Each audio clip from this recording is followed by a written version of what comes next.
vamos fazer o comentário e corrigir a questão de número 62 do caderno azul do Enem de 2020.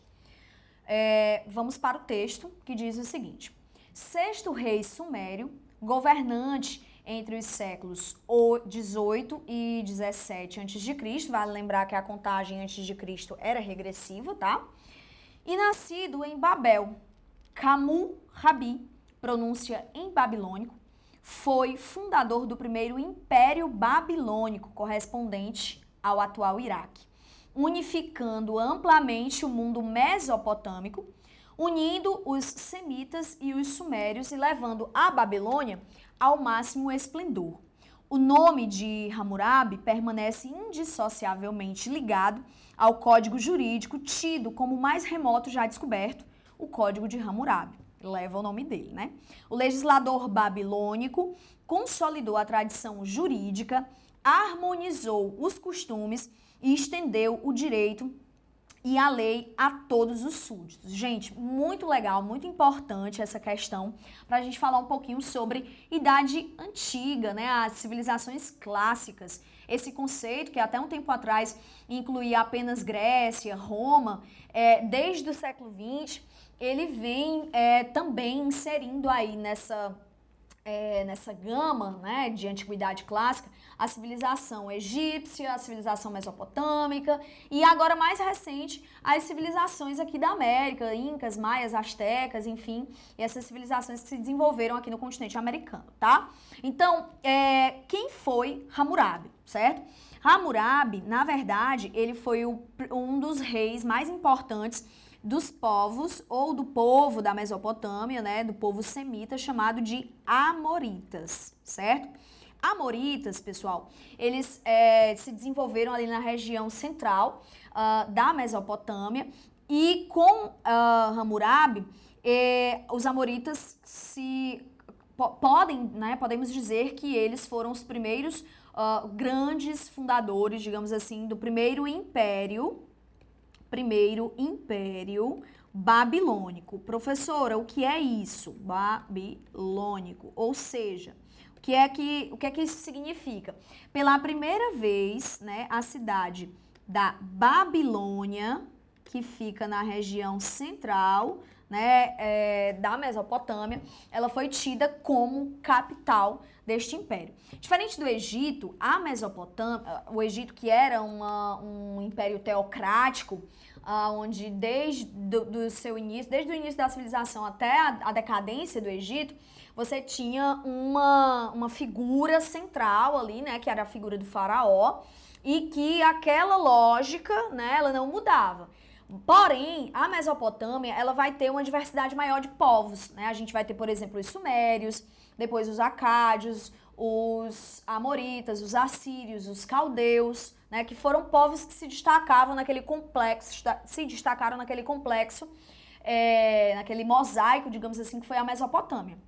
Então, os amoritas geralmente vêm numa ordem ali cronológica que a gente estuda como o terceiro povo da Mesopotâmia, né, e que formaram o primeiro Império Babilônico. E tiveram essa grande força, essa grande ascensão por conta do rei Hammurabi, que acabou unificando e transformando pela primeira vez a Mesopotâmia no império, tá? E o grande feito do Hammurabi foi justamente esse código, tá? E olha que interessante, com certeza vocês já devem ter ouvido falar no elemento, né, que costurou, que arregimentou todos esses costumes e transformou esses costumes em leis, né? Que é o código, ou na verdade o princípio, né, que a gente chama de princípio de Talião. Com esse nome, com esse termo, talvez vocês não tenham escutado falar, mas a explicação dele, com certeza, até dito isso, talvez vocês já tenham dito, né? Que é o famoso olho por olho, dente por dente. Ou seja, hoje nós utilizamos isso para dizer que aquilo que nós sofremos, aquela injúria que nós sofremos, nós vamos descontar na mesma moeda, ou seja, a gente vai fazer a mesma coisa com a outra pessoa. Interessante que esse princípio de talião, o olho por olho, dente por dente, ele foi sim o princípio que costurou as regras do Código de Hammurabi. No entanto, as punições, elas dependiam muito da classe social que o indivíduo ocupasse. Se fosse um homem cativo, né, um escravo, a punição ela ia ser muito mais dura. Se fosse um homem livre, ela seria mais branda. Por exemplo, se um homem livre ele matasse um homem cativo, né, ele não seria morto. Ele não ia receber a punição na mesma moeda, ele pagaria X terças de prata, de ouro para o dono daquele escravo. Porém, se um homem escravo batesse, né, na face do filho de um homem livre, aquele homem escravo, aquele homem cativo, perderia a vida. Né? Então, você percebe uma diferenciação social com relação às aplicações das punições, tá?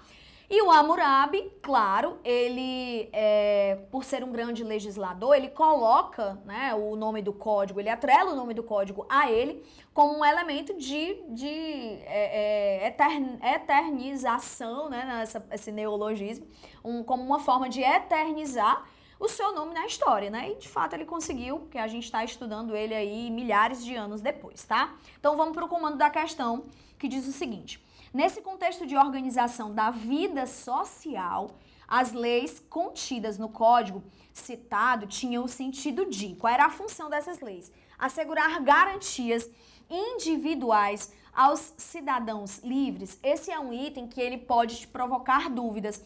Mas veja, o homem livre, ele era também punido. Dependendo, claro, do tipo de crime, essa punição ela podia ser mais leve ou mais grave, tá? Então, não dava para assegurar garantias individuais, porque ele também ia receber punição, certo?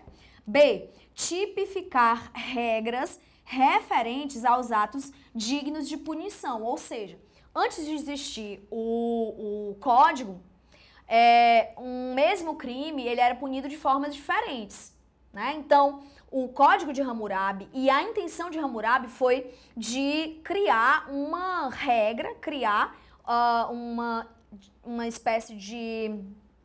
Não dá para chamar de isonomia, né? Porque a gente já viu que cada um poderia ter uma punição diferente dependendo da classe social. Mas era uma tentativa de organizar, né? De trazer mais ordem, de trazer mais uma perspectiva de organização jurídica, tá? Então a gente tem como item correto o item B, tipificar regras referentes aos atos dignos de punição, ok? C, conceder benefícios de indulto aos prisioneiros de guerra. Não, benefícios de jeito nenhum. Eles eram tratados, de fato, exatamente como prisioneiros de guerra são tratados, né? Como escravos.